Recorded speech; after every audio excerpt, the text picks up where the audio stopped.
আসসালামু আলাইকুম, কেমন আছেন বন্ধুরা? আশা করি ভালো আছেন। আবারও হাজির হলাম আপনাদের মাঝে।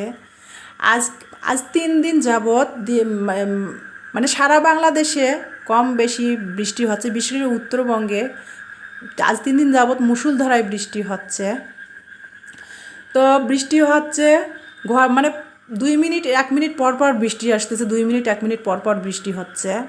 ঘর থেকে বেরার মতো অবস্থা না, এরকম বৃষ্টি। তো বাজারে যেতে পারতেছি না, বাজার শেষ হয়ে আছে, শুধু আলু আছে বাসায়।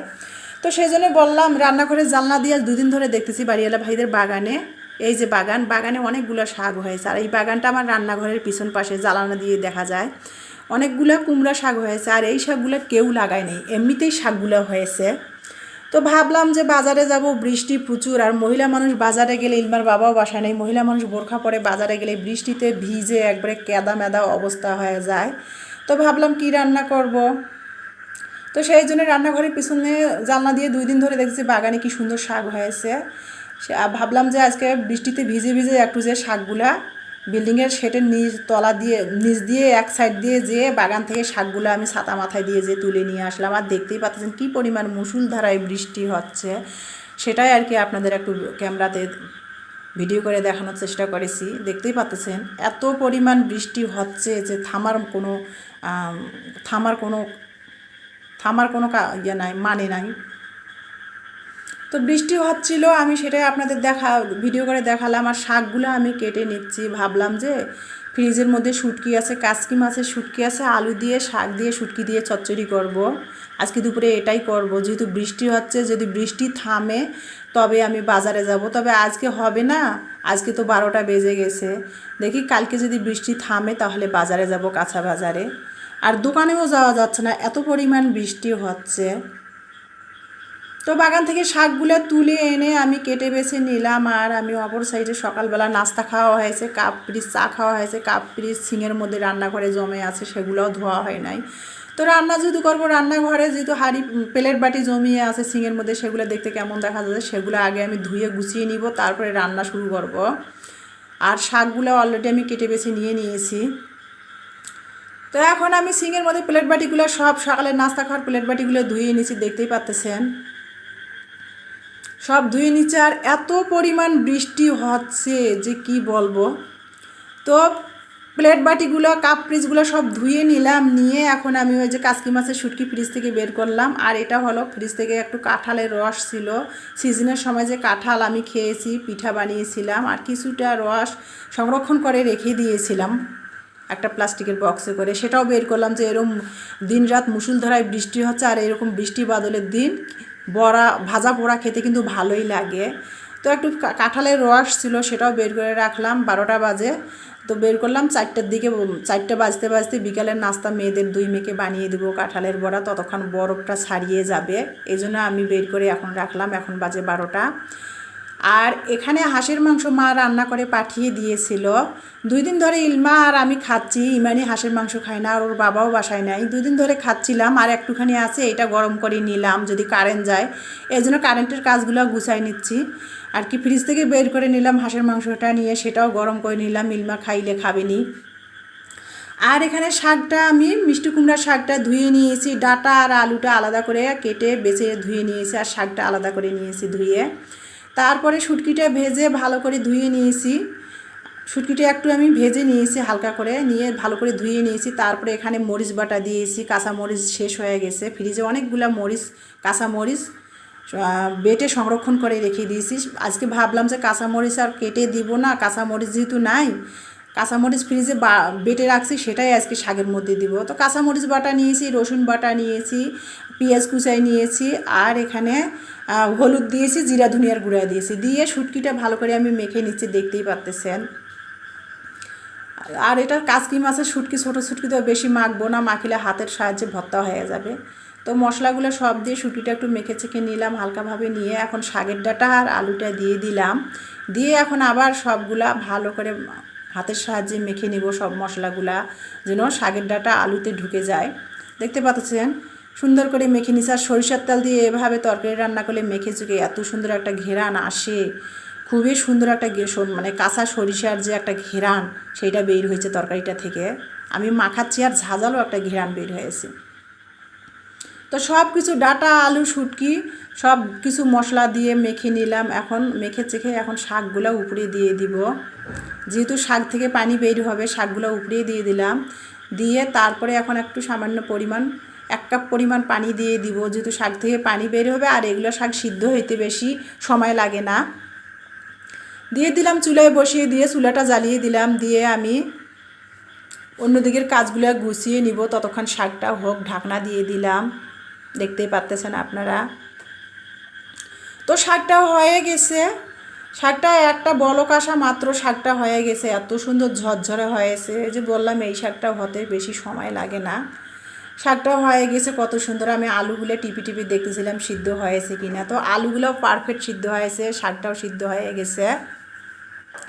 তো এখন নেড়ে চেড়ে দিচ্ছিলাম। শাকের একটু পানি আছে, শাকটা যদি শুটকি দিয়ে চচ্চড়ি করব, সেই জন্য আর কি আর একটু টানবে। লবণ দেখে নেড়ে চেড়ে উল্টে পাল্টে শাকটা ঢাকনা দিয়ে আর একটু দিব চচ্চড়ি হওয়ার জন্য। আর একটু দেখতে পাচ্ছেন শাকটা আমি ভালো করে নেড়ে চেড়ে দিচ্ছিলাম।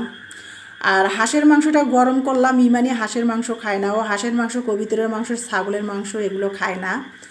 ইলমা খায়, ইলমার জন্য হাঁসের মাংসটা গরম করে নিলাম। শাকটা চচ্চড়ি অলরেডি হয়ে গেছে, নামিয়ে নিলাম। নামিয়ে নিয়ে রান্নাঘরের মধ্যে, আজ ডাইনিং টেবিলে খাবার নেই, রান্নাঘরের মধ্যে খাবার বেড়ে বেড়ে প্লেটে প্লেটে দিচ্ছিলাম। ইমানির প্লেটে দিলাম শাক, মিষ্টি কুমড়া শাক শুটকি দিয়ে চচ্চড়ি করছে সেটা দিলাম। আর ফ্রিজে একটু তিল ভর্তা ছিল, সেটাই ইমানির প্লেটে দিলাম। ইমানি নিয়ে চলে গেলো টিভির রুমে রান্নাঘর থেকে। এখন ইলমার প্লেটে দিচ্ছি।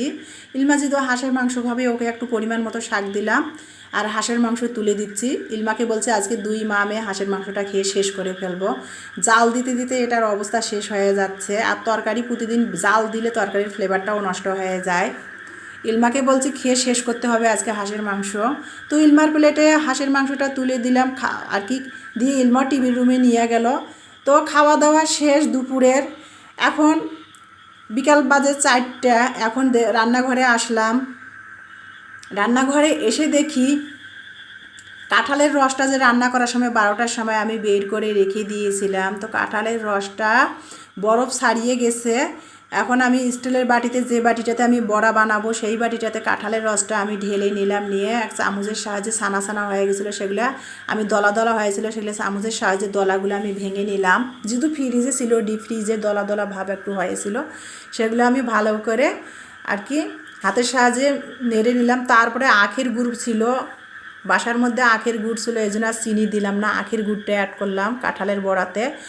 আর কথায় আছে কথায় আছে যে আমিও গরিব হলাম, দেশেও অভাব পড়লো। আমার মা এই কথাটা সব সময় বলে। আজকে আমার দেখুন কাঁচা তরকারি নাই, মুষলধারায় বৃষ্টি হচ্ছে, বাজারে যেতে পারতেছি না। তার মধ্যে কালিজিরাও শেষ হয়ে গেছে। ভর্তা সবসময় কালিজিরার মাঝে মধ্যে খাওয়া হয়, কালিজিরাও শেষ হয়ে গেছে। তো কালিজিরা ছাড়া তো আমি বড়া বানাই না, বিশেষ করে তেলের পিঠা বড়াতে আমি সবসময় কালিজিরা দিই। কালিজিরা শেষ হয়েছে, বৃষ্টি হচ্ছে, এখন দোকানেও যেতে পারতেছি না। এই জন্য কী করলাম, আমি 5 ফোড়ন থেকে কালো জিরাটা বেছে বেছে নিলাম, নিয়ে আর কি কাঁঠালের বড়াতে দিয়ে দিলাম। যতখানি 1 চিমটির মতো বেছে বেছে বের করছি সেটাই দিয়ে দিলাম। গুড় দিয়ে দিলাম, চালের আটা দিলাম, আর একটা ডিম ভেঙে দিয়েছি। দিয়ে ভালো করে কাঁঠালের কোয়া দিয়ে আমি ভালো করে পেস্ট তৈরি করে নিয়েছি। একটা আঠালো ভাব এসেছে। তারপরে আমি এখন কড়াইতে তেল বসিয়ে দিলাম, ম্যাজিক চুলাতে তেল দিয়ে কড়াইটা গরম করে নিলাম। এখন আমি একে একে কাঁঠালের বড়াগুলো ভেজে নিব, দেখতেই পাচ্ছেন। তো ইমানিকে বললাম তুমি ভাজো, আমি অন্যদিকের কাজগুলো গুছিয়ে নেই। তো ইমানিকে ভাজতে বসাই দিয়েছি, ইমানি ভাজতেছে, আর আমি অন্য আমার কাজ কিছু আছে সেগুলো গুছাচ্ছিলাম। এই যে ইলমা গরম গরম তুলে তুলে অফ ক্যামেরায় খেয়েছে। আর এই যে দেখতেই পাচ্ছেন বাকিগুলা ইমানিও গরম গরম খেয়েছে ভাজতে ভাজতে। আর বাকিগুলো ভেজে রেখে দিচ্ছি, যে ঠান্ডা হলে পরে খাবে। দেখতেই পাচ্ছেন ইমানি ভাজতেছে বসে বসে, আর আমি সেটাই আপনাদের দেখানোর চেষ্টা করতেছি। কাঁঠালের বড়া এই যে, আর গুড় দিয়েছি, শুকনা চালের আটা হলে হবে কি, গুড় দিয়েছি। এত সুন্দর নরম সফট কাঁঠালের বড়াগুলো হয়েছে। চিনি দিলেও হয়তো পানি ছাড়তো বা টেলটালা হয়তো, গুড় দেওয়াতে আটাটা কাঁঠালের রসের মধ্যে দিয়ে মাখাইছে, আঠালো আরও সুন্দর হয়েছে। আর বড়াগুলো এত সুন্দর হয়েছে, দেখতেই পাচ্ছেন নরম সফট হয়েছে। আর ভিতরটা দেখেন কত সুন্দর সিদ্ধ হয়ে, ভিতরটা কত সুন্দর হয়েছে। ইলমাকে দেখালাম, বিছনায় এনে দিলাম। ইলমা সোনি আর্ট দেখতেছে টিভির মধ্যে। তো দেখতে স্যার ঢং করতেছে, দেখতেই পাচ্ছেন, এই যে ক্যামেরার মধ্যে মুখ দেখাবে না, ঢং করতেছিল। তো ওকে বলছে খাও বাকিটা। তো প্লেটে এনে দিলাম, ইলমা খাচ্ছে আর ঢং করতেছে। তো আজকের ভিডিওটা এই পর্যন্ত। ভালো লাগলে সবাই আমার পাশে থাকবেন, আর ভিডিওটা দেখার জন্য আপনাদের অসংখ্য অসংখ্য ধন্যবাদ। আবার হাজির হব পরে অন্য কোনো দিন। আর এই যে বৃষ্টিটা দেখাচ্ছে আপনাদের, এখন বিকাল 5টা বাজে, দেখতেই পাচ্ছেন কি পরিমাণ আকাশটা হয়েছে, মনে হয় যেন রাত হয়ে গেছে। আবার এই বুঝি বৃষ্টি আইলো আর কি, সেটাই আপনার জ্বালানা দিয়ে দেখানোর চেষ্টা করতেছিলাম। আর এই যে বারান্দায় গোলাপের গাছটা ছাদের মধ্যে মরে গিয়েছিল, বারান্দায় নিয়ে এসে রাখছি, গাছটার মধ্যে প্রাণ ফিরে এসেছে। আর 3টা গোলাপ ফুল ফুটেছে অন্ধকার, তারপরে আপনাদের ক্যামেরা বন্দি করে একটু দেখানোর চেষ্টা করলাম। আল্লাহ হাফেজ।